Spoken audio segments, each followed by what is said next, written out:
आज हम इस खुशी पर एक नया टॉपिक शुरू करते हैं जिसका नाम है गुप्त काल।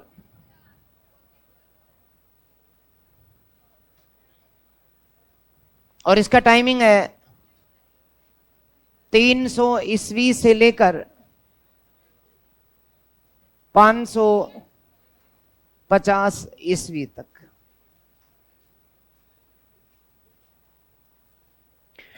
मौर्योत्तर काल के जो चैप्टर हैं जो मैंने आपको पढ़ाए उनमें काफी क्वेश्चंस निकले हैं। पिछली बार भी मैंने बताया था एम्फोरा पूछा गया है, तो आप लोग ध्यान रखेंगे। याद हो तो मैंने आपको बताया था कि गुप्त काल भी भारत में स्वर्ण काल के नाम से जाना जाता है। किस क्षेत्र में स्वर्ण काल है? कला और साहित्य। Very good. मैंने आपको बताया था कि भारत में स्वर्ण काल के नाम पर 3 काल है। भारत में स्वर्ण काल की बात करें तो ये 3 काल सामने आते हैं। एक मौर्य काल, किस क्षेत्र में? राजनीतिक एकीकरण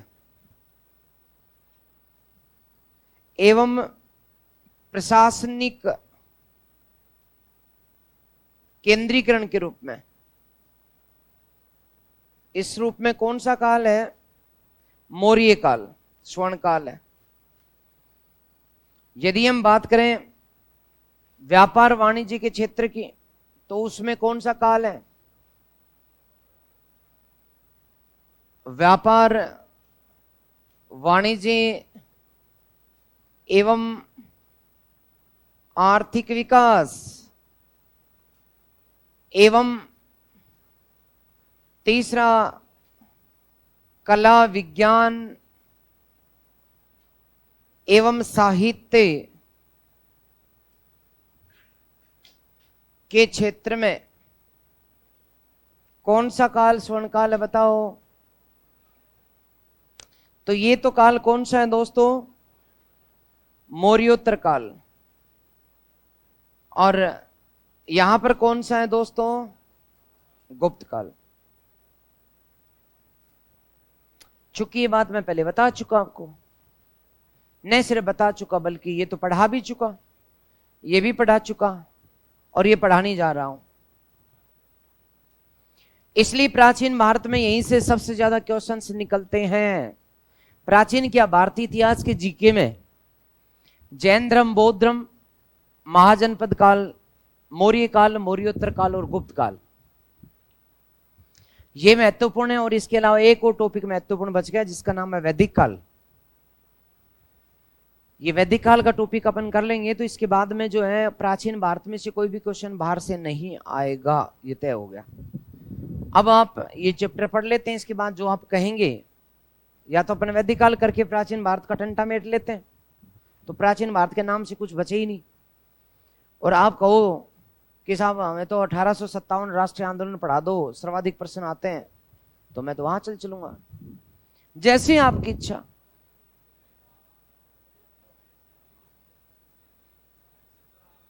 पहले तो आज तो बात करने की जरूरत ही नहीं है।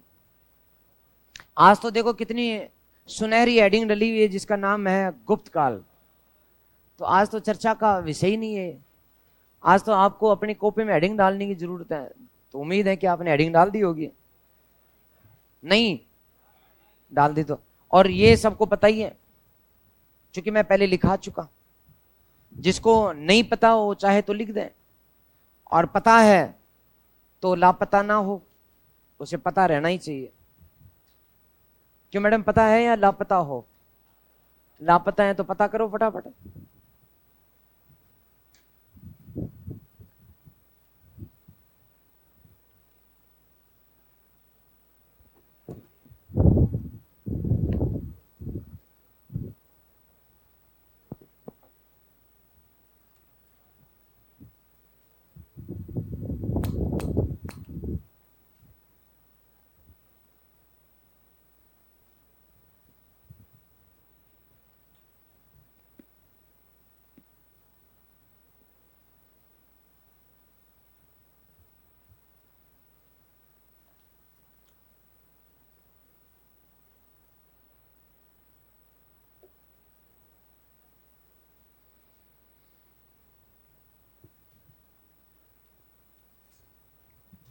अरे कोई लिख रहा है, आगे बढ़ूं?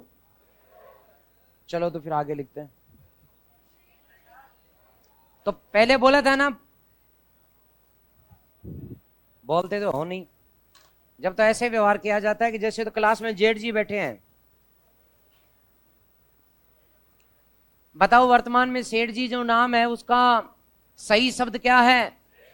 अरे वाह, क्या बात है, क्या बात है। और जेठ जी को वास्तविक नाम क्या है? जेठ जी जेठ श्री, ज्येष्ठ श्री नाम हो गया जेठ जी। हाँ जी, जेठ श्री।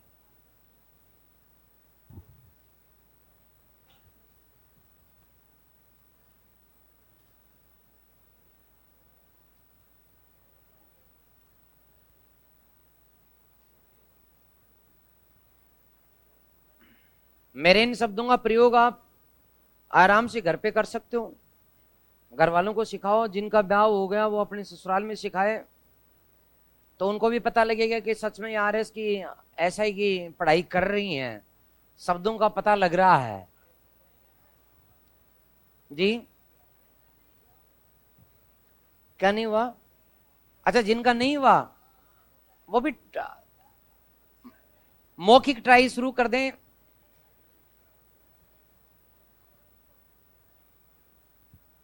और जो भेद आकांक्षी हैं लड़के लड़कियां, वो मेरे पास एक डायरी है जिसमें मैं विवाह योग्य लोगों के नाम वाम लिखता हूं, लिखवा दो।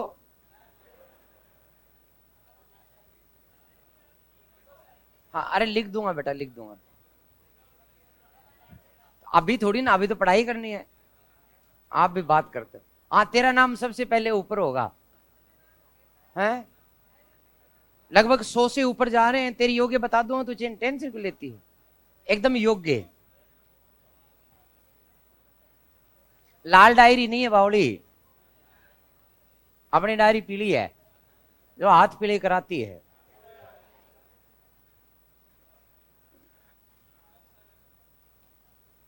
अरे लिख दिया कि ओके।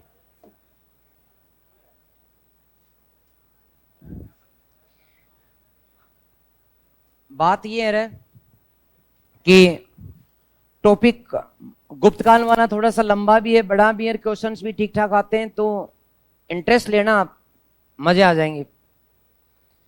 इतिहास का हर पोर्शन अपने आप में इंटरेस्टेड है, बस आप लोग इंटरेस्ट लेकर के पढ़ें। यदि मैं राजनीतिक इतिहास की बात करूं तो इसमें कुछ राजाओं के नाम आते हैं।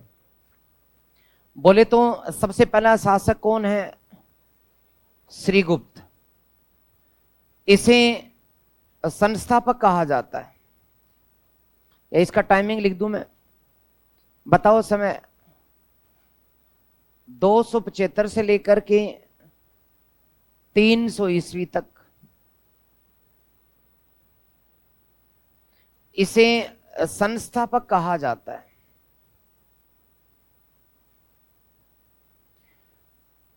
दूसरा घटोत्कच,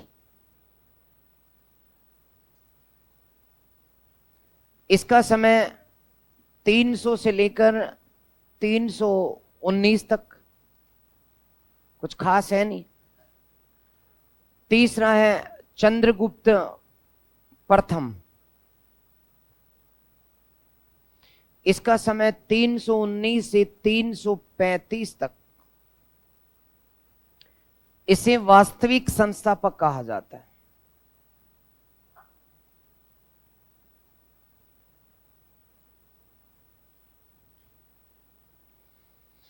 फिर इसके बाद महाशक्तिशाली शासक जिसका नाम है समुद्रगुप्त, 335 से लेकर 375 तक, इसे विजेता या भारत का नेपोलियन कहा जाता है।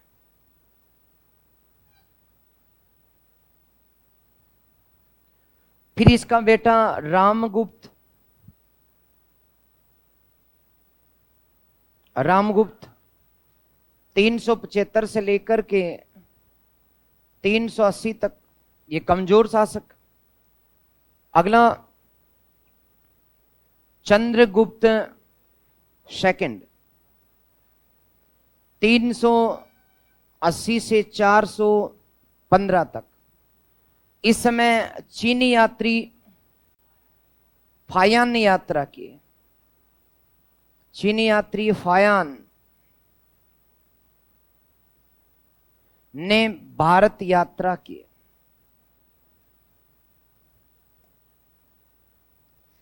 फिर इसके बाद इसका बेटा कुमारगुप्त समय 415 से लेकर 455 तक इसने सर्वाधिक अभिलेख लिखवाए।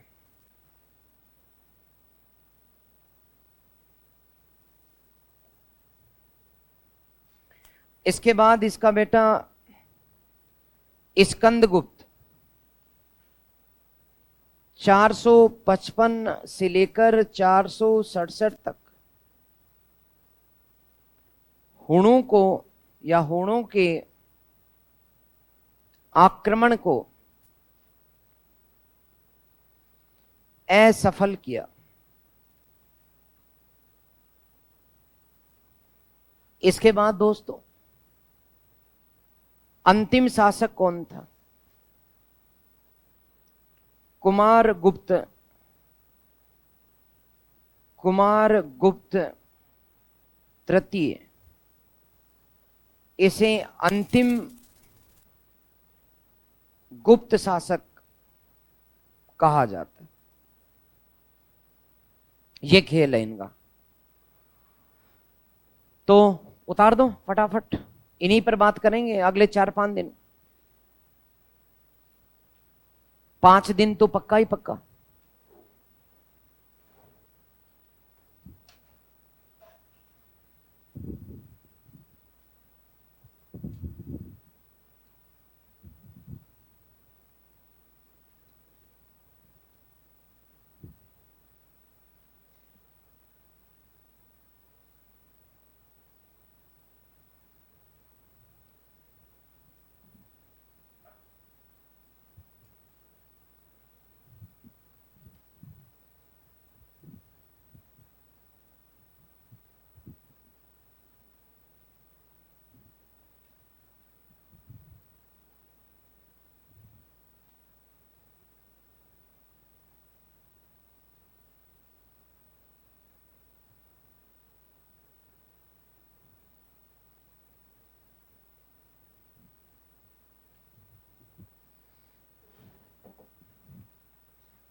हाँ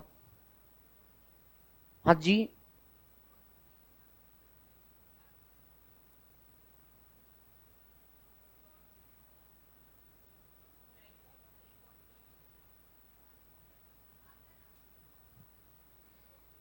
शायद मैंने ऑफिस में भिजवा दी थी, या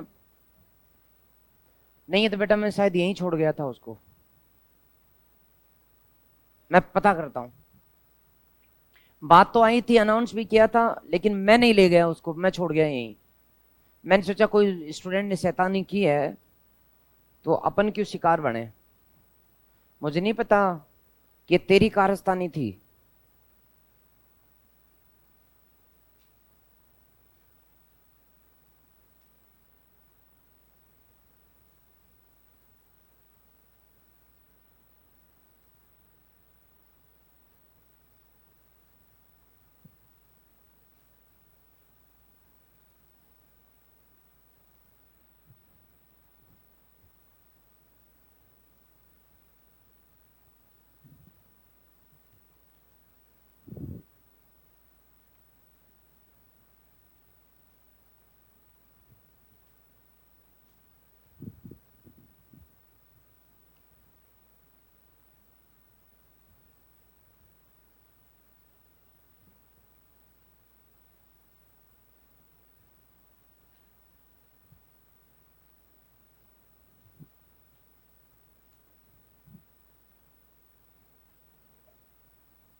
लिख दिया क्या?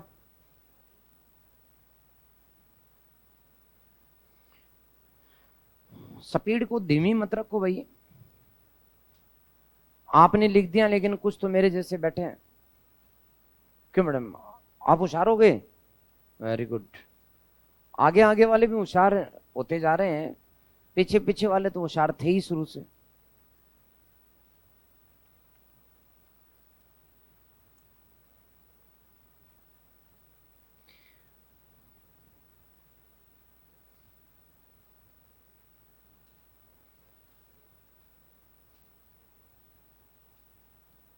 अब नीचे लिख दिया क्या सबने?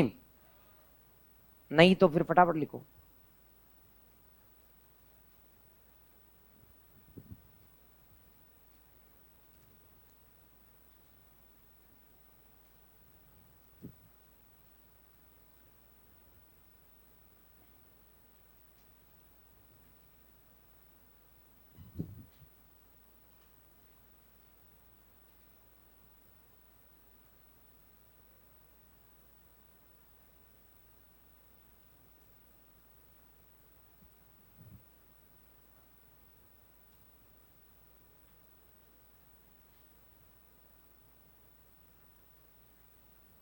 लिख दिया, ओके।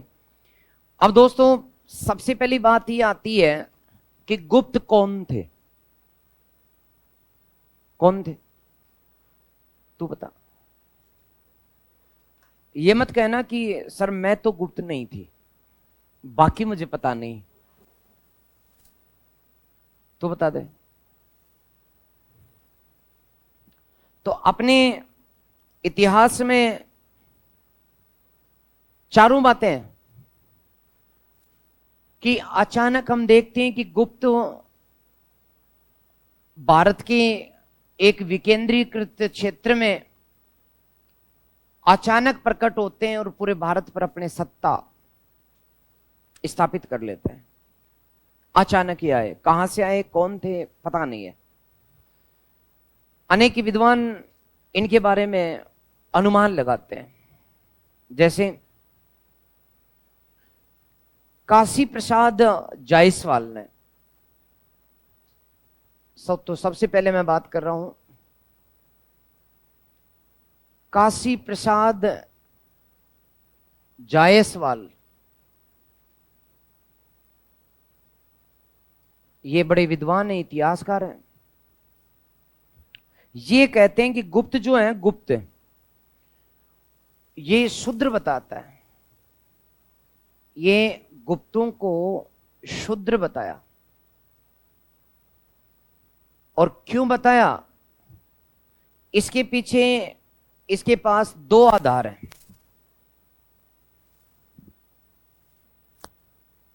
दो आधार कौन कौन से?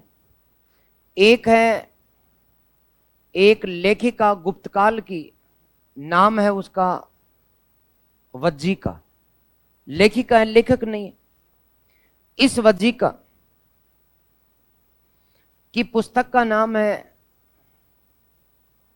कौमुदी महोत्सव। कौमुदी महोत्सव इसके आधार पे।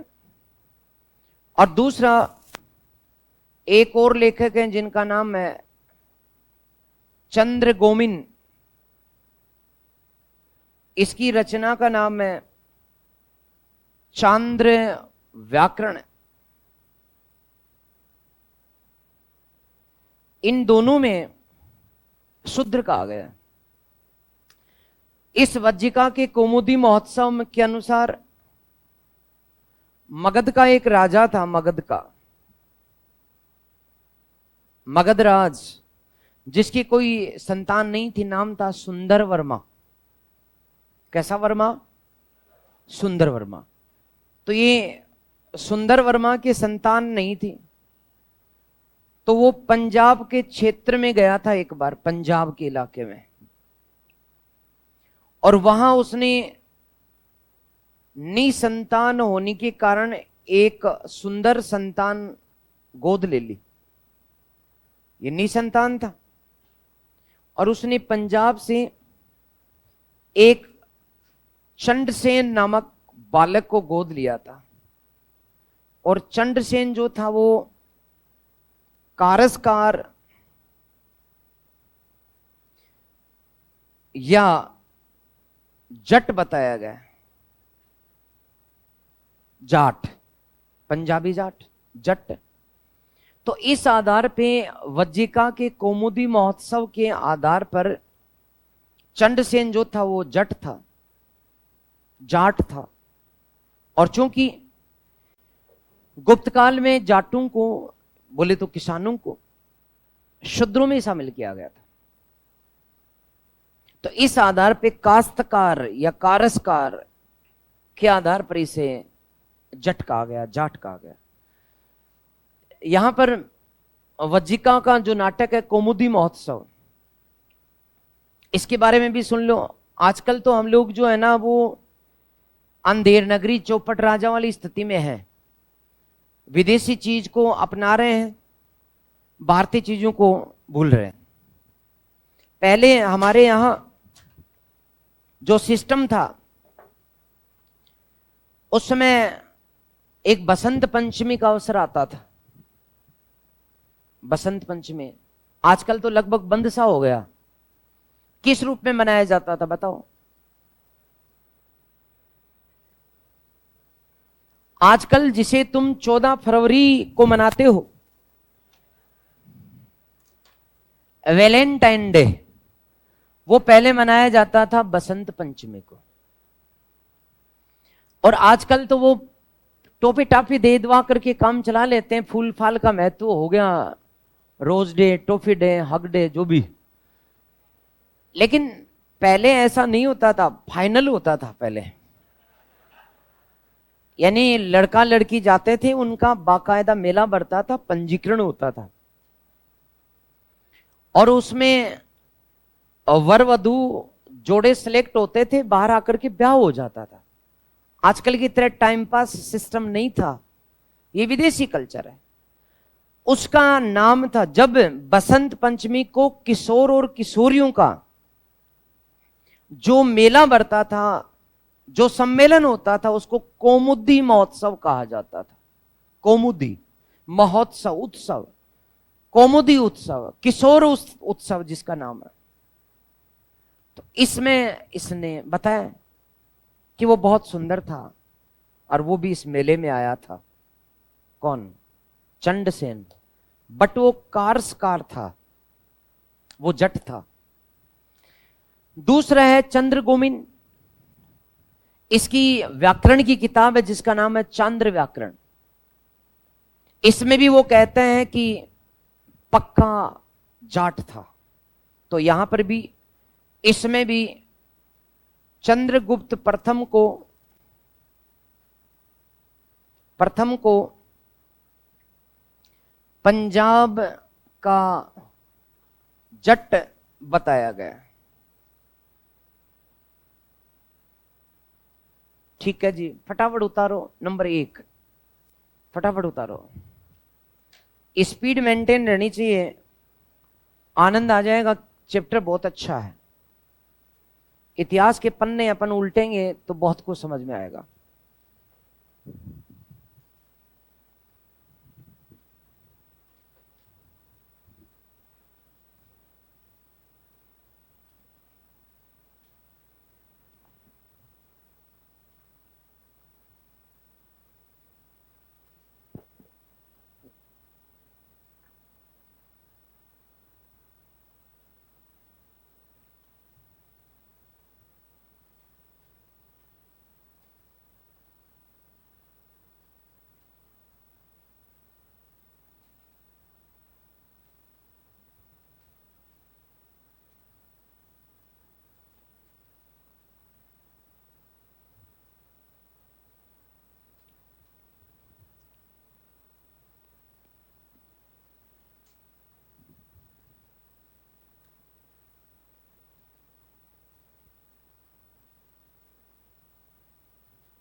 लिख दिया होगा।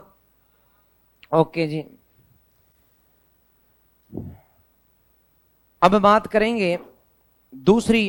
पहला तो शूद्र बता दिया, दूसरे नंबर पर इनको वैसे बताया।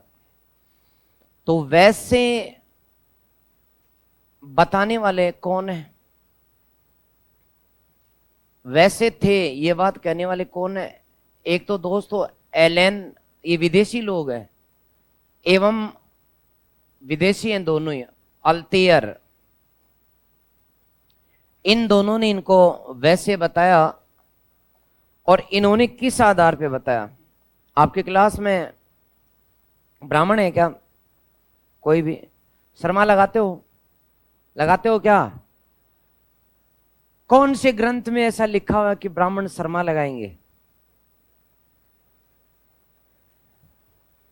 नहीं पता। इसलिए तो अभी जितने भी ब्राह्मण हैं सब फर्जी हैं। इन्हें खुद को नहीं पता कि वेदों में है क्या, वरना तो ये हिंदू धर्म के प्राचीर दीवार हुआ करते थे। लेकिन आजकल सब गालमेल चल रही है। हाँ, तो दोस्तों इन्होंने, अब सुनो रे, अब आगे से कोई तुम्हें ये बात पूछे तो बता देना, अब मैं बता रहा हूं तुम्हें। एलेन और अल्तेर महोदय ने बताया कि विष्णु पुराण जो है उसमें लिखा गया है, उसमें उल्लेख मिलता है कि जो भी ब्राह्मण होगा वो अपने नाम के आगे शर्मा लगाएगा, जो क्षत्रिय होगा वो अपने नाम के आगे वर्मा या वर्मन लगाएगा, जो वैसे होगा वो गुप्त या गुप्ता लगाएगा, और जो भी शूद्र होगा नाम के आगे दास लगाएगा। ये बात कहां लिखी है? विष्णु पुराण में। तो मैंने जिन भाइयों को अभी पुकारा कि ज्ञान रखो, अब की बार कोई पूछे ना इंटरव्यू वगैरह में तुम्हें, तो एकदम धड़ाक से तपाक से उत्तर देना कि ये लो विष्णु पुराण में लिखा हुआ है ऐसा। तो विष्णु पुराण में उल्लेख ये मिलता है। इसके आधार पर एलेन और एल्तियर महोदय ने कहा कि श्री गुप्त, चंद्रगुप्त, समुद्र गुप्त, कुमार गुप्त, स्कंद गुप्त, और गुप्त आया है। ये गुप्त आया इसका मतलब ये क्या थे? वैसे थे। तो गुप्त या गुप्ता नाम के कारण इन्हें वैसे कहा गया, वैसे बताया। इस बात का समर्थन किस किस ने किया? भारतीय दो विद्वान हैं जिनका नाम है, एक का रोमिला थापर, बहुत बड़ी इतिहासकार ये रोमिला थापर, एवं राम शरण शर्मा, इन दोनों ने भी इस मत का समर्थन किया। जो भारतीय बहुत बड़े इतिहासकार है, इसी मत का समर्थन इन्होंने किया है। तो गुप्त जो थे वो वैसे थे, वैसे। ठीक है, अब मैं जो क्षत्रिय हैं वो बात भी बता दूं, या पहले इसको लिखोगे? इसको लिख दो फिर, और क्या, छोटे छोटे हैं, छोटे छोटे के आनंद लो। वैसे बताने वाले जो लोग हैं उनमें एलेन और अल्तेर महोदय का नाम खास। इन दोनों ने किस आधार पे बताया? विष्णु पुराण के आधार पे।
तो उम्मीद करूं कि आपने लिख दिया। वेरी गुड, बहुत अच्छे स्टूडेंट हैं, उम्मीदें टूटने नहीं देते, और कुछ हैं कि हमेशा उम्मीदें तोड़ते ही रहते हैं।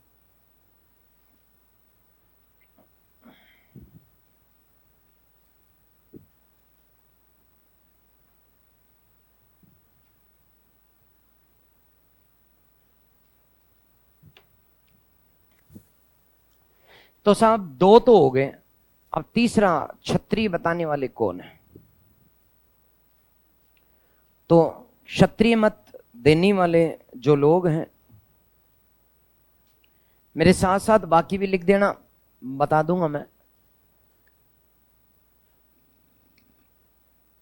क्षत्रिय,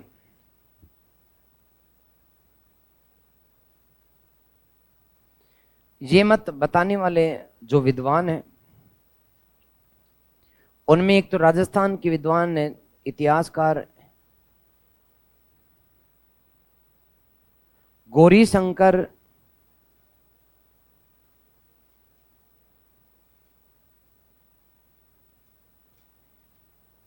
हीराचंद ओझा।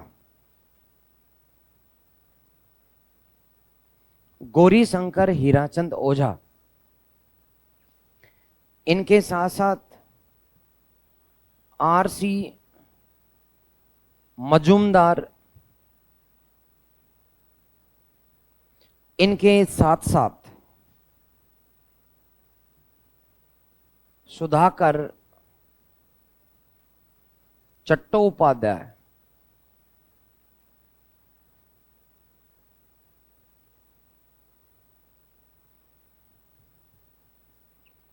इन्होंने इनको क्षत्रिय माना।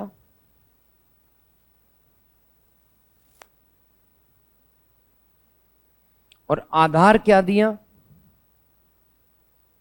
कि शासन का कार्य क्षत्रिय ही करते थे।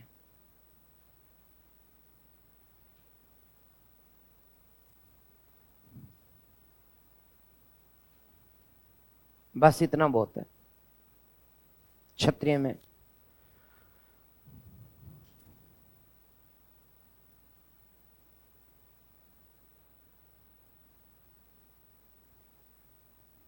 ब्राह्मण की बात भी कर लेते हैं, ये चार ही तो हैं बात। ब्राह्मण थे, ये बात करने वाले दो हैं। एक हैं विद्वान हेमचंद्र राय चौधरी,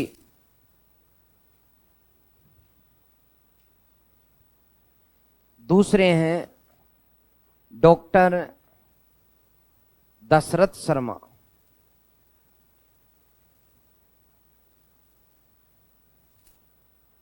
इन्होंने प्रभावती गुप्ता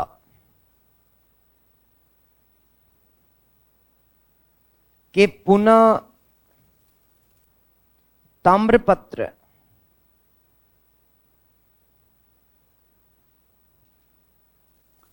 के आधार पर गुप्तों को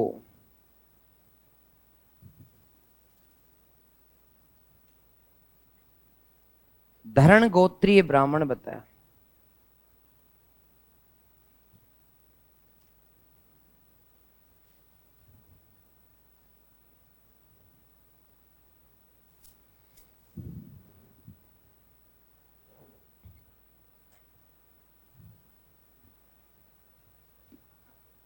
वही वो का वही।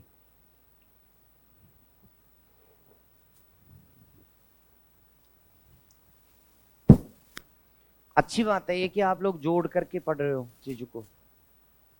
गुड।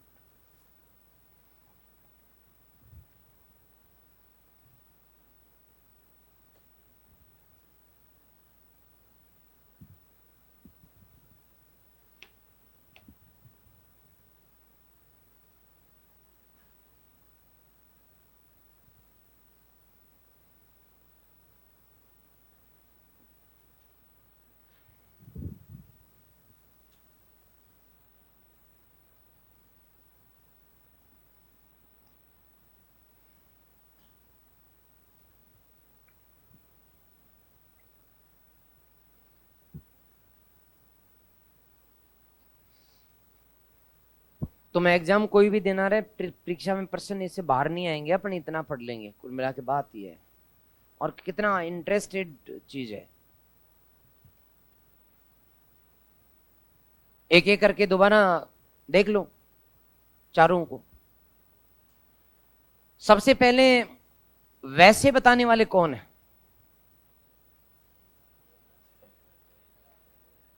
काशी प्रसाद जायसवाल। काशी प्रसाद जायसवाल। मैंने क्या लिखा है? हाँ अच्छा, मैंने अभी क्या बोल दिया? वैसे नहीं, सॉरी, मैं शूद्र से शुरू कर रहा हूं, शुरुआत से। तो सबसे पहले शूद्र किस किसने बताया?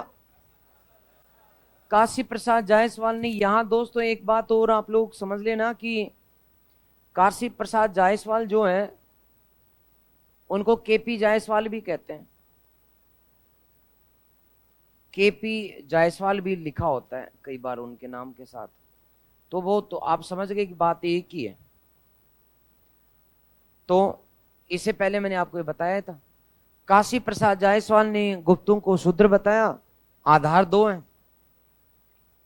एक तो वज्जिका का ग्रंथ है जिसका नाम क्या है? कौमुदी महोत्सव। कौमुदी का अर्थ होता है युवा। युवा महोत्सव, जवानों का या जवानियों का महोत्सव, कौमुदी महोत्सव।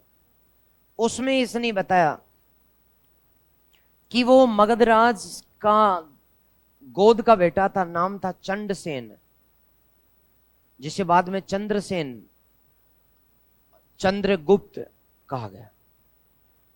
वो पंजाब से गोद का लाया गया था और वो बेसिकली कारस्कार, काश्तकार या जट था। और जट चूंकि शूद्र, इसलिए इन्हें शूद्र बताया। यही बात चंद्रगोमिन अपनी कौन सी व्याकरण में? चंद्रगोमिन व्याकरण में, चंद्र व्याकरण में करते हैं और उनको जट बताते हैं। जब वैसे की बात करें तो वैसे की बात सबसे पहले करने वाले एलन एवं अल्तेयर है।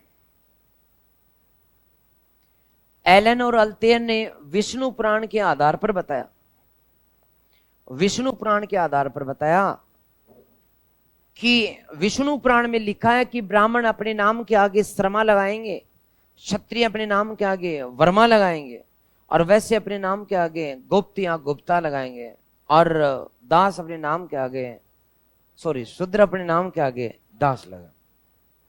तो ये बात इसी आधार पर इन्होंने, क्योंकि गुप्त हैं अतः ने वैसे बता दिया। इसका समर्थन किस किसने किया? रोमिला थापर एवं शर्मा। फिर दोस्तों क्षत्रिय बताने वाले गौरी शंकर हीराचंद ओझा, रमेश चंद्र मजूमदार एवं सुधाकर चोटीपाड़, ये भी साथ में। मतलब चट्टोपाध्याय वास्तव में ब्राह्मणों का एक भाग है जिसका नाम है चोटीपाड़ ब्राह्मण। उन्हें चट्टोपाध्याय कहा जाता है, देसी भाषा में चोटीपाड़। तो गौरी शंकर हीराचंद ओझा, रमेश चंद्र मजूमदार और चोटीपाड़ ये साथ थे। और तीनों ने इनको क्या बताया? ये कहते हैं गुप्त काल वह काल था जिसमें भारत में एक ही धर्म था, वो था ब्राह्मण धर्म या हिंदू धर्म। और सभी वर्ग अपने अपने निर्धारित काम करते थे। शासन का कार्य कौन करते थे? क्षत्रिय करते थे। और चूंकि इन्होंने शासन का कार्य किया, और शासन का कार्य नहीं किया, अच्छी तरह से शासन का कार्य किया। यदि अच्छा शासन क्षत्रिय की विशेषता है तो ये सबसे बड़े क्षत्रिय थे। ये बात कौन कौन कहता है बताओ? गौरी शंकर हीराचंद ओझा राजस्थान वाला, रमेश चंद्र मजूमदार भारतीय इतिहास वाला, और एक चोटीपाड़ इनके साथ है। कौन? सुधाकर चोटीपाड़। तो इन्होंने इनको क्षत्रिय बता दिया। लेकिन ब्राह्मण बताने वाले भी कम नहीं है, जिनमें एक तो कौन है? हेमचंद्र राय चौधरी। तो उसमें कई नाम शामिल हैं, वास्तव में वो व्यक्ति एक ही है।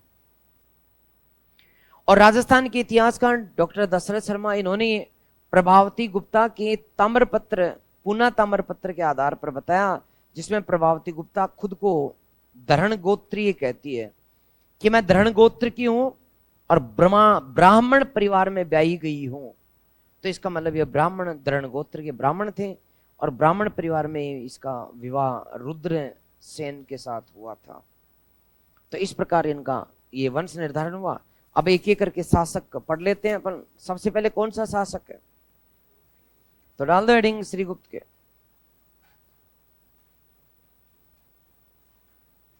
श्रीगुप्त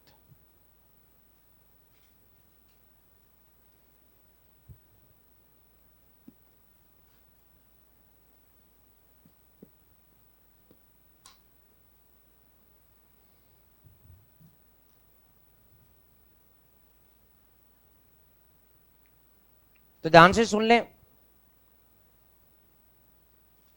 कोई जरूरी नहीं इसका समय क्या था।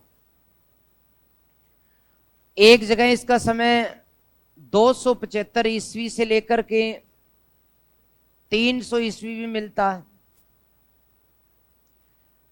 कुछ जगह इसका समय दूसरे विद्वानों ने 240 ईस्वी से लेकर 280 ईस्वी भी बताया। तो कुछ ये कहते हैं, कुछ वो कहते हैं, पक्का कुछ भी नहीं, इसलिए परीक्षा में ये सन नहीं आएंगे, नहीं आएंगे। मैं इसलिए लिख रहा हूं, आपको किसी नोट्स या किताब में नाम ये मिल जाए सन, तो आप उन पर आंख बंद करके भरोसा न करें, वरना आपको ये लग सकता है कि सर को पता नहीं था इसलिए लिखा नहीं है। मैंने लिख तो दिया, फिर सावधान कर रहा हूं, रट्टे मत मारना बावली, ठीक है।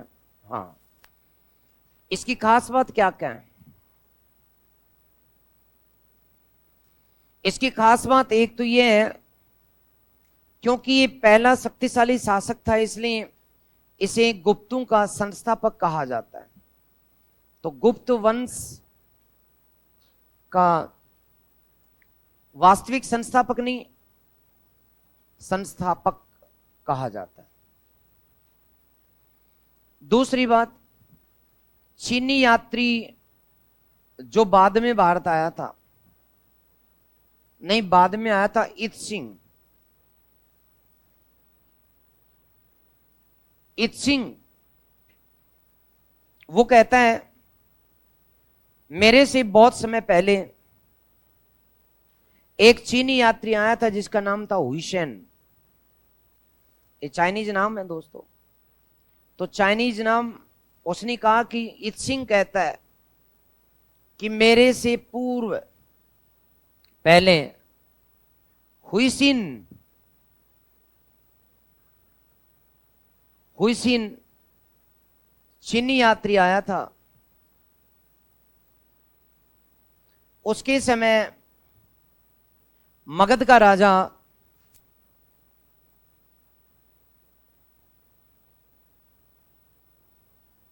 चिली कीतो था। चाइनीज लोग यही बोलते हैं।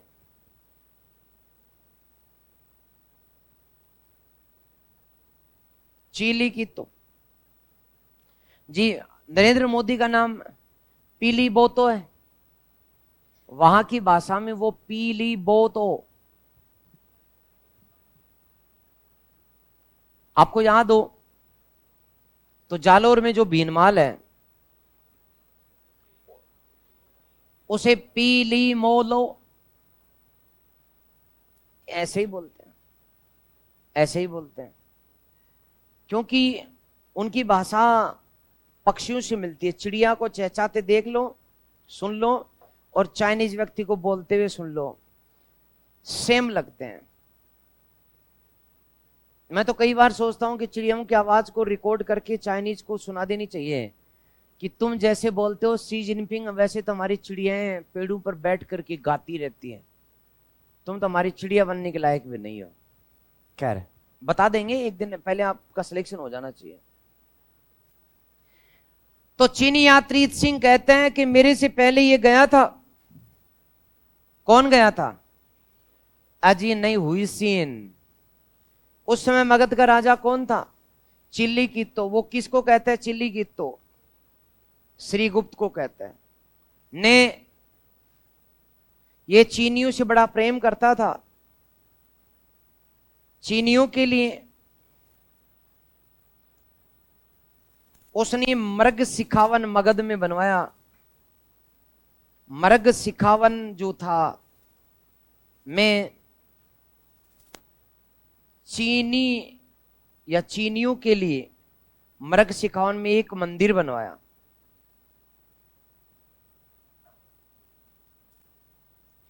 तो चीनियों के लिए एक मंदिर बनवाने वाला कौन सा शासक था? चिली की तो बोले तो श्रीगुप्त। ये बात कहता कौन है? इत सिंह। और किसके माध्यम से कहता है? तो इत सिंह किसके माध्यम से कहता? हुसैन। तो यही इसकी खास बात थी। बाकी जो समुद्रगुप्त की प्रशस्ति है प्रयाग, समुद्रगुप्त की प्रयाग प्रशस्ति में गुप्तों की वंशावली में गुप्त वंशावली कहां से शुरू होती है? श्रीगुप्त से शुरू होती है। यानी पहला शासक किसको माना गया? बताओ रहे हैं श्रीगुप्त को। ये हो गया अपना श्रीगुप्त तो खत्म। बस इतनी इतनी है, दो दो नाम के नमूने हो, फटाफट उतारो। पढ़ने के लायक समुद्रगुप्त है, पढ़ने के लायक कुमार गुप्त है, चंद्रगुप्त सेकंड है, और स्कंदगुप्त। चार ही हैं शासक जिनको अपने को पढ़ने में दो दो दिन लगेंगे। ये तो आया राम गया राम है, ना आने का पता ना जाने का पता।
लिख दिया क्या? ओके, नहीं लिखा? बहुत बढ़िया किया। जिन्होंने लिख दिया बहुत होशियार हैं, नहीं लिखा वो कमजोर है। तो हे कमजोरों होशियार बनो।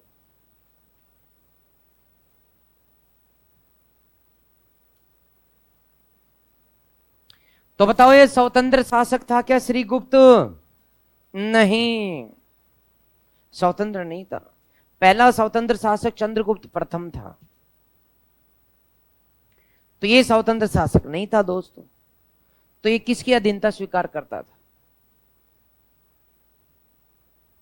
बताओ ना। ये बेटा कुषाणों की अधीनता, कुषाणों के अधीन था। और उपाधि कौन सी थी? महाराज।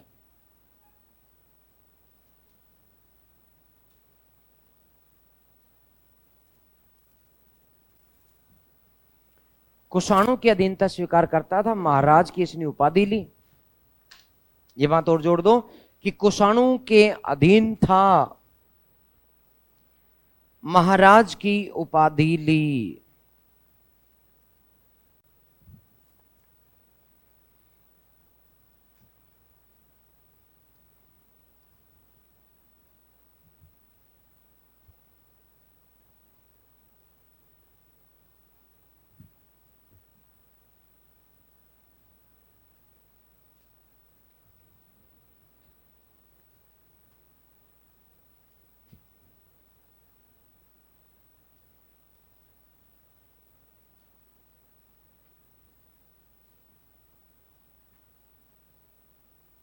बात समझ में आई क्या?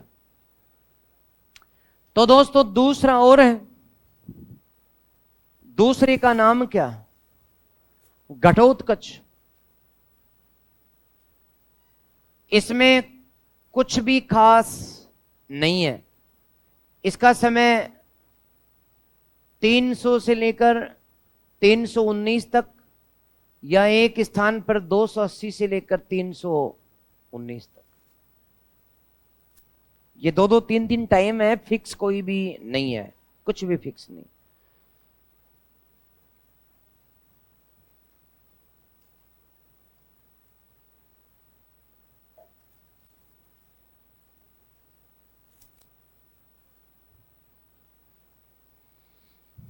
तो लिख दो फटाफट, हेडिंग डाल दी क्या?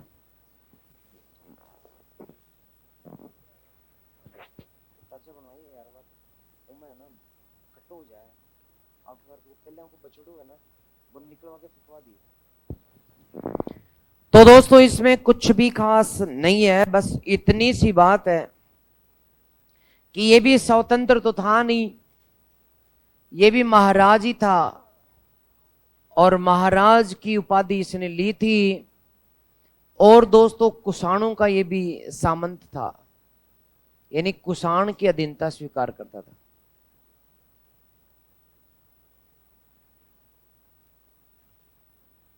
प्रभावती गुप्ता का पुनः ताम्रपत्र,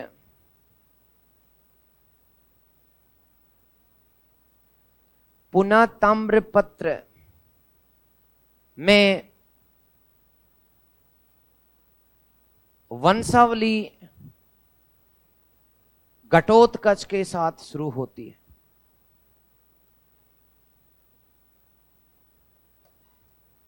ये लो साहब, ये भी खत्म।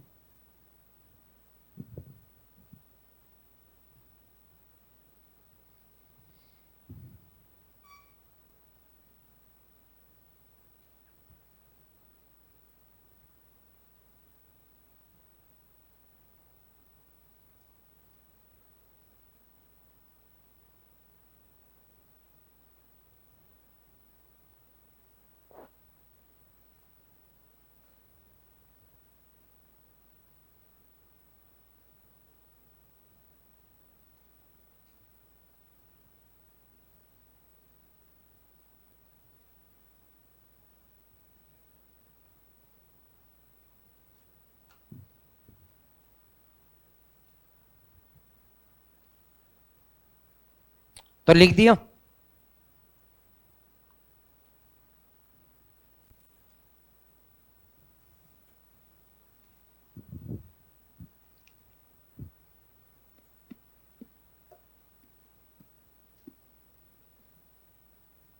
दोनों की बात यह है कि श्रीगुप्त हो या घटोत्कच, दोनों बाप बेटे महाराज ही थे। किसके सामंत थे? बस फर्क ये है कि प्रभावती गुप्ता के पूना ताम्र पत्र में पहला शासक घटोत्कच को बताया गया, जबकि समुद्रगुप्त की प्रयाग प्रशस्ति में पहला शासक किसको बताया गया? ये फर्क है, और वरना बात एक ही है। हाँ, श्रीगुप्त के बारे में चीनी यात्री सिंह कहता है कि उसने चीनियों के लिए मृग शिखावन में एक मंदिर बनवाया था। बस, लेकिन इनके बाद असली शासक आता है सामने, जिसका नाम क्या? चंद्रगुप्त प्रथम। तो चंद्रगुप्त प्रथम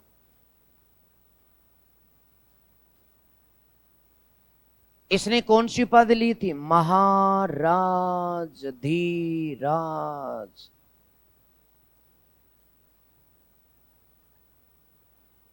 इसका टाइम कितना? 319 से लेकर 335 तक। इसमें कोई विवाद और कोई भी दोहराव नहीं है।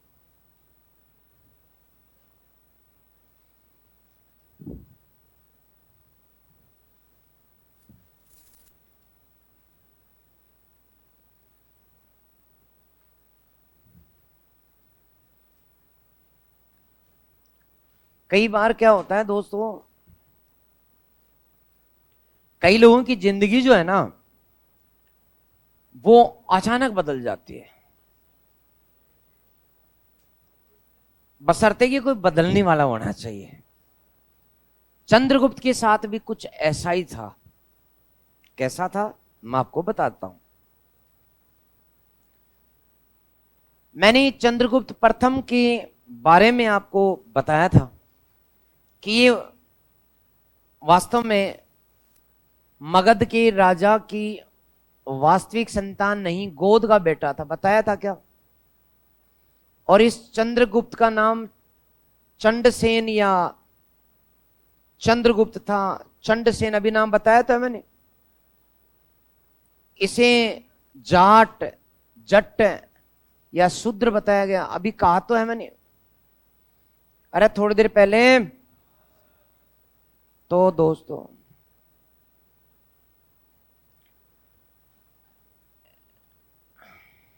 तो मैं बताना चाह रहा था कि उस जमाने में यहां तक मगध का शासन था।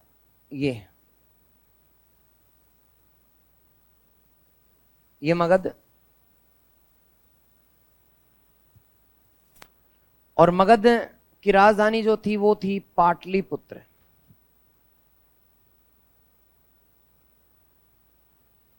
इस मगध के ऊपर यहां एक शक्तिशाली और शासन था, जो मैंने आपको पढ़ाया था पहले, वज्जी संघ, और जिसकी राजधानी थी वैशाली। अरे कौशाम्बी तो वत्स की थी, बावड़ो। बावड़े क्यों हुए?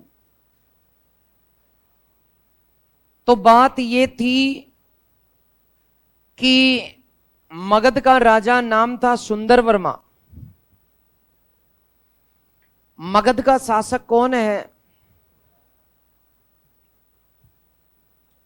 सुंदर वर्मा।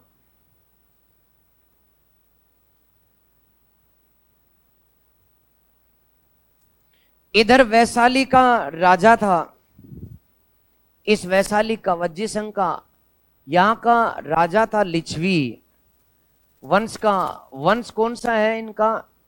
लिच्छवी राज, वृषराज।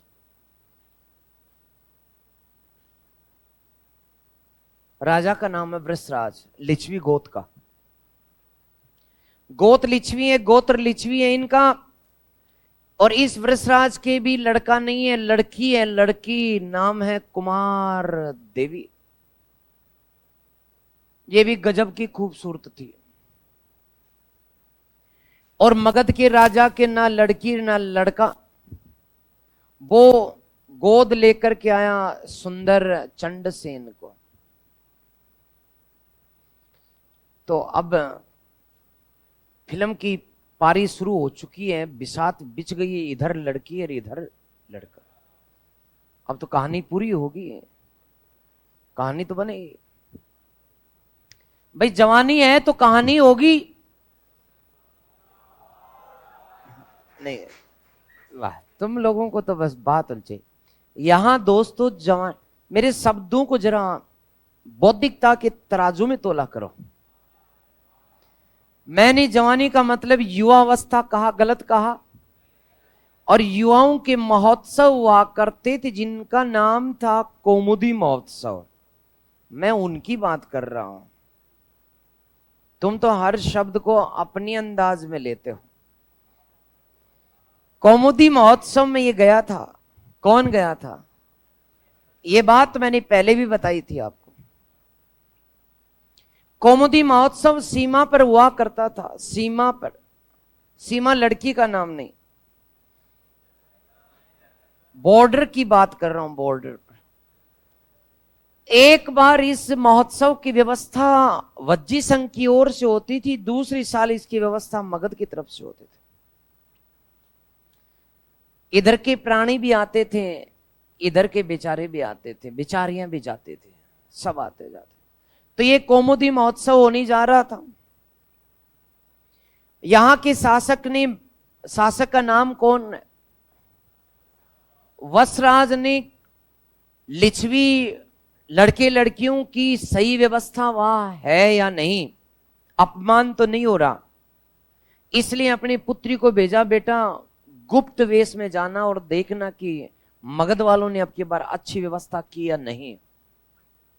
हमारे युवाओं को कहीं कोई परेशानी तो नहीं है, इसलिए एक ग्रामीण किसान महिला का रूप बनाकर गई, फटी ओढ़नी मैडम, फटी चप्पलें, और इनके साथ 2-4 ढोर डंगर लेकर के ये पहुंची।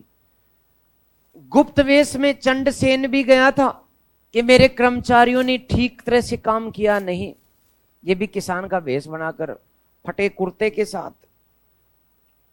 बिना जूतियों के, नंगे पांव। दोनों व्यवस्था देखते देखते दोनों की आंखें चार हुई, लेकिन दोनों को एक दूसरे का पता ही नहीं था। कुमार देवी ने देखा कि जवान तो मैं भी हूं और युवा तो ये भी है, लेकिन चूंकि मैं राजा की बेटी, ये साधारण किसान, बात नहीं बन सकती। और वो भी सोच रहा था कि सपनों की राजकुमारी तो यही है, लेकिन ये आम किसान देहातन है, और मैं कहां गुप्त वेश में आया हुआ मगध राज का बेटा। मन ने मन को कहा, मन की बात बाहर आई कि वैसे तो तू बहुत अच्छी है, बट तू रह गई देहातन। उसने कहा तू कौन सा राजा का बेटा है? बोले सचमुच राजा का ही बेटा हूं। तो मैं कौन सी देहातन हूं, मैं भी तो राजा की बेटी हूं। अच्छा, सच्ची मुच्ची बात बन गई है। बातों ही बातों ने, आंखों ही आंखों ने बातों को बाहर ले आए और बात बन गई, दोनों का ब्याह हो गया। राजा था, राजा की एकमात्र संतान वज्जी संघ की सुंदर कन्या तो मिली मिली, आम के आम गुठलियों के दाम, दहेज के अंदर वज्जी संघ भी मिल गया। इधर तो मिलना ही था, वो भी मिल गया। 2 राज्यों की एक ताकत चंडसेन को, चंद्रसेन को मिली, इसलिए इसकी संयुक्त शक्ति के दम पर उसने कुषाण जो राजा हुआ करते थे, जिनकी अधीनताएं स्वीकार किया करते थे, कुषाणों के साथ सेना लगा दी कि आओ तुम्हारी मां ने दूध पियाया है। तो कुषाण शासक की हार हो गई, कुषाणों से ये स्वतंत्र हो गए। और स्वतंत्र होने के बाद इसने अपनी उपाधि, श्रीगुप्त ने, यानी सॉरी चंद्रगुप्त ने अपनी उपाधि कौन सी ग्रहण की कि मैं ओनली महाराज नहीं हूं, तेरे जैसे महाराजाओं का अधिराज हूं, अधिराज। इसलिए उपाधि कौन सी ले ली? महाराज अधिराज की उपाधि ली। किसने ली? तो क्या चंद्रगुप्त मौर्य की उपाधि का कारण एकमात्र कौन है? कुमार देवी और उसके साथ में दहेज में आया हुआ क्या वज्जी संघ या लिच्छवी राज्य लिख दूं क्या? ये संयुक्त शक्ति, दोनों की संयुक्त शक्ति के दम पर ये अब आगे बढ़कर के कुषाणों को हराता है और वहां से अयोध्या तक का क्षेत्र, साकेत जिसको बोलते हैं, साकेत यानी अयोध्या तक का क्षेत्र जीत लेता है और इस प्रकार मगध में मिलाता है। हमारे वायु पुराण में लिखा है, वायु पुराण में लिखा है कि जो गुप्त हैं, गुप्त वो मगध से लेकर साकेत तक शासन करते थे। इस प्रकार ये शक्तिशाली होता है। इसने सोने के सिक्के चलाए। किसके सिक्के? सोना लाई थी तो सोने के सिक्के चलाए। इन सिक्कों पर एक और खुद चंद्रगुप्त का फोटो है और दूसरी ओर उसका फोटो है। किसका? कुमार देवी का। और नीचे लिखा हुआ है देवी प्रकार के सिक्के, क्योंकि उसके जीवन में उससे बड़ा और कुछ नहीं था। इसलिए मैंने कहा कि कुछ लोगों का अचानक जीवन बदल जाता है, जैसे तो इसका बदला। कहां जन्म हुआ था साधारण किसान के परिवार में, कहां से कहां गोद गया और कहां से कहां उसको कौन मिली। एक राज्य तो आया ही आया, दूसरा भी आ गया, पूरा भारत का महान शक्तिशाली शासक बन गया। नाम क्या था? चंद्रगुप्त प्रथम। इसलिए चंद्रगुप्त प्रथम को गुप्तों का पहला स्वतंत्र शासक होने के कारण वास्तविक संस्थापक कहा जाता है। बोलो कोई दिक्कत? अब ये वास्तविक संस्थापक है, इसलिए राजधानी किसको बनाएगा? पाटलिपुत्र को। पाटलिपुत्र इसकी अब राजधानी बनी, जिसमें स्वतः शामिल क्या हो गया? वज्जी संघ, लिच्छवी राज्य शामिल हो गया। ठीक है, तो अब मैं लिखा सकता हूं ना चीजें आपको? तो लिखिए दोस्तों, लिखेंगे आप। हेडिंग डाल दो। ये डाल दी क्या हेडिंग? ये वाली। तो उसमें लिखते जाओ धमाधम। गुप्त वंश का वास्तविक संस्थापक, गुप्त वंश का वास्तविक संस्थापक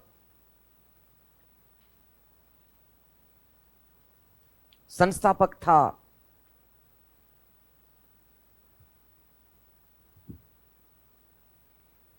इसने लिच्छवी राजकुमारी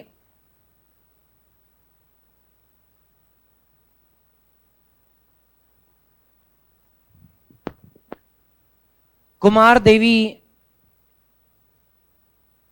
लिच्छवी राजकुमारी कुमार देवी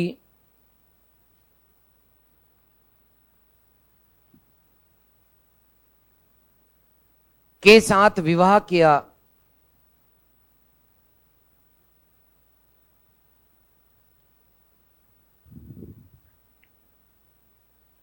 लिच्छवी राजकुमारी कुमार देवी के साथ विवाह किया।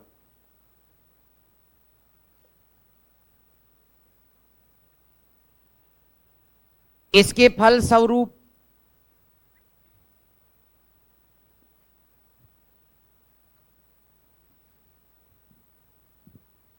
वज्जी संघ या लिच्छवी साम्राज्य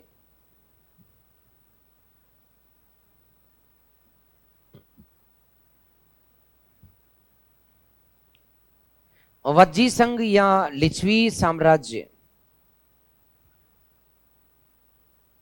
प्राप्त हुआ।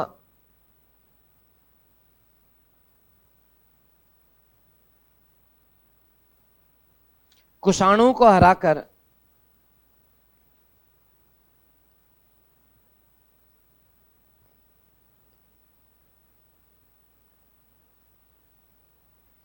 महाराज अधिराज की उपाधि ली।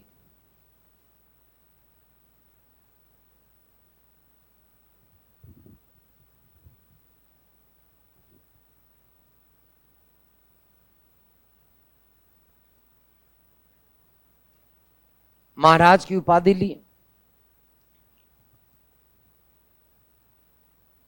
319 ईस्वी में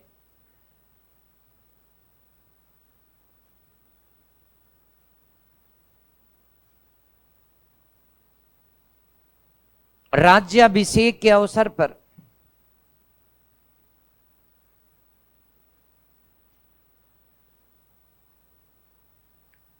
राज्याभिषेक के अवसर पर गुप्त संवत चलाया।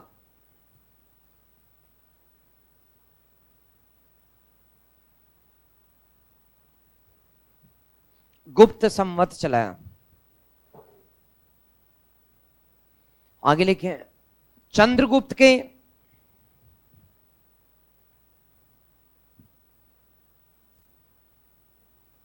सोने के सिक्के प्राप्त होते हैं जिन पर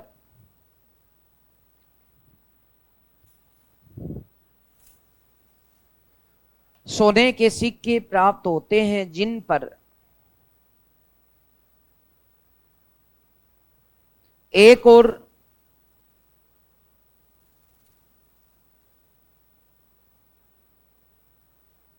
चंद्रगुप्त का चित्र, एक और सिक्के के दो होते हैं ना, दो भाग, तो एक और चंद्रगुप्त का चित्र, दूसरी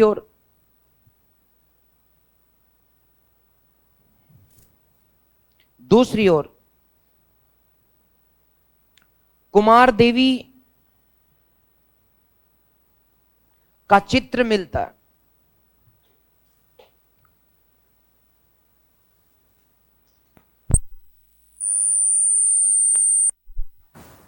कुमार देवी का चित्र मिलता है। वायु पुराण में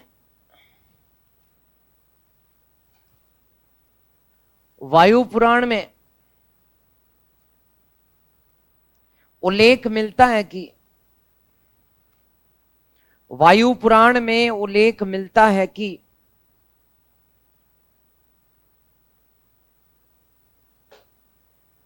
गुप्तों का शासन मगध से,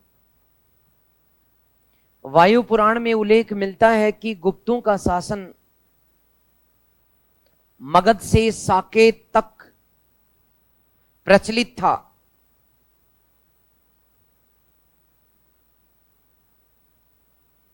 मगध से साकेत तक प्रचलित था।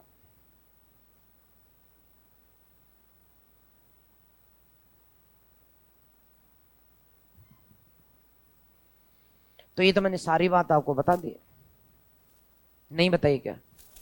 नीचे लिख दें, समुद्रगुप्त ने प्रयाग प्रशस्ति में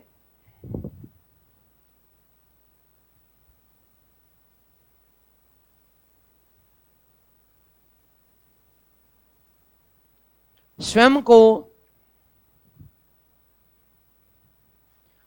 को लिच्छवी दोहित्र कहा।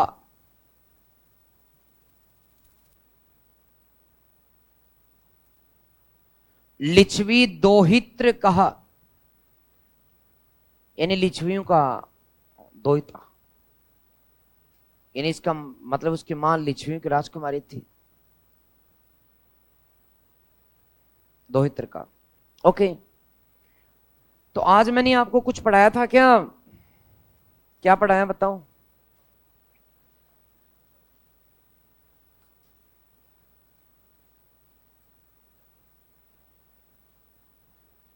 मैंने तुम्हें सबसे पहले तो ये बताया था, एक बार स्लाइड देख लो फटाफट 2 मिनट में, फिर मैं पूछूंगा, तुमसे जाने नहीं दूंगा। आज जो पढ़ाया उसमें से 5-7 जनों को प्रश्न पूछूंगा खड़े कर करके। तो भारत में स्वर्णकाल राजनीतिक दृष्टि से कौन सा? व्यापार वाणिज्य में और कला विज्ञान में। ओके, फिर मैंने बताया था कि ये जो शासक वंश है इसमें आज अपनी कौन कौन सी पढ़ लिए? चंद्रगुप्त। तो संस्थापक किसको कहते हैं? वास्तविक संस्थापक। सबसे शक्तिशाली शासक समुद्रगुप्त। सर्वाधिक अभिलेख किसके? कुमार गुप्त के। अंतिम शासक मैंने बताया कि गुप्त कौन थे? काशी प्रसाद जायसवाल। क्या बताते हैं? किस आधार पे? नंबर 1 वज्जिका के कौमुदी महोत्सव में इसकी कथा बहुत सुनाई है आपको, ये तो रट्टा हो गया होगा, आपके रट गया होगा। दूसरा चंद्र गोमिन की कौन सी व्याकरण है? चंद्र चांद्र व्याकरण लिखी और कुछ नहीं है लेना देना। दोनों ने इसे जट या जाट बताया। सेकंड नंबर पे बताने वाले वैसे कौन कौन है बताओ। एक तो एलेन और अल्तेयर। कौन कौन बताते हैं दोस्तों? एलेन और ने किस आधार पे बताया? क्योंकि विष्णु पुराण में ब्राह्मण अपने नाम के आगे क्या लगाते हैं? और क्षत्रिय क्या लगाएंगे? और वैश्य क्या लगाएंगे? और शूद्र क्या लगाएंगे? इसी आधार पर रोमिला थापर और रामचंद्र शर्मा ने भी इस मत का समर्थन किया। क्षत्रिय कौन कौन बताते हैं? और दूसरा आरसी मजुमदार, तीसरा सुधाकर चोटीपाड़। दोनों ने कहा कि उस समय हर वर्ग का कार्य बटा हुआ था। ब्राह्मण का कार्य पूजा पाठ करना, यज्ञ कराना था। क्षत्रिय का कार्य शासन करना था। चूंकि इन्होंने शासन किया और अच्छा शासन किया, इसका मतलब ये क्षत्रिय थे। ब्राह्मण बताने वाले कौन है? हेमचंद्र राय चौधरी। और इन्होंने किस आधार पे ब्राह्मण बताया? प्रभावती गुप्ता के पुना ताम्र पत्र के आधार पे। प्रभावती गुप्ता का कौन सा? पुना ताम्र पत्र, जिसमें वो कहती कि हाँ हम धरण गोत्र के हैं और धरण गोत्र ब्राह्मणों में प्रचलित है आज भी। इसका मतलब वो ब्राह्मण थे। फिर दोस्तों हमने बात करी थी कि ये श्रीगुप्त की। श्रीगुप्त के बारे में मैंने बताया कि समय फिक्स नहीं है, रट्टे मत मारना, अलग अलग जगह अलग अलग समय, क्योंकि ये शासक भी था या नहीं ये भी फिक्स नहीं है। लेकिन गुप्त वंश का संस्थापक कहते हैं पहला शासक था चीनी यात्री। किसने उल्लेख किया? इत सिंह कहता है कि मेरे से पहले एक चीनी यात्री आया था। कौन? और वो कहता है कि उसके समय मगध का शासक कौन था? यानी श्रीगुप्त का क्या नाम था? उसने चीनियों के लिए कहां पर क्या बनवाया? समुद्रगुप्त की प्रयाग प्रशस्ति में पहला गुप्त शासक किसको बताया गया? श्रीगुप्त को। तो श्रीगुप्त से वंशावली शुरू होती है। वास्तव में स्वतंत्र था क्या श्रीगुप्त? सामंत था किसका? इसलिए उपाधि क्या लेगा? महाराज की। दूसरा कौन है? समय फिक्स नहीं है, इसलिए उपाधि किसकी? तो इसका मतलब स्वतंत्र होगा क्या? अरे स्वतंत्र महाराज अधिराज की उपाधि लेगा। ये ओनली क्या है? महाराज है, इसलिए स्वतंत्र शासक नहीं है। प्रभावती गुप्ता ने अपने पुना ताम्र पत्र में गुप्त वंशावली कहां से शुरू की? अगला कौन है? इसके जीवन में तो जो कुछ है वो कौमुदी महोत्सव है, उसमें जाना और उसका आना और आंखों से देखना और ब्याह हो जाना और आम के आम गुटलियों के दाम। यानी कि मगध का राजा तो बना ही बना, वैशाली या लिच्छवी का शासन भी प्राप्त हुआ। सोने के सिक्के चलाए, एक तरफ किसका फोटो? खुद का फोटो, दूसरी तरफ किसका फोटो? ओके, तो आज मैंने इतना ही तो पढ़ाया, याद हो गया होगा। ओके, क्योंकि होशियार विद्यार्थी हो रहे, बस ऐसे आया करो, ऐसे याद किया करो। आज तो बस क्लास यहीं तक। नमस्कार।